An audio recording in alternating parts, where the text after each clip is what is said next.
माझी गाडी आली, इंगोले साहेब वगैरे असायचे, हरणं वाजायला लागला, मागणं 10-20 गाड्या लागायच्या प्रत्येक तालुक्यात, 1 किलोमीटर रांग असायची. मला वाटायचं आपलं वजन लय वाढायला लागलं.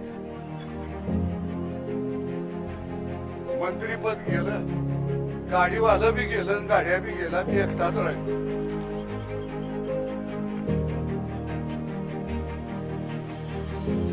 पहिलं घडी मला एक वाजेस्तोवर फोन करायचे, मी उचलायचा. आता मी फोन केला तर घडी उचली ना झाली.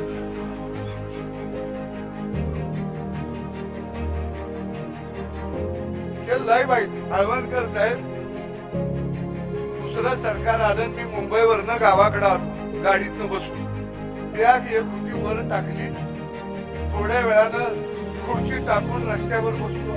नेहमी सारखं माझ्या ध्यानातच नाही आपलं गेलंय सामान.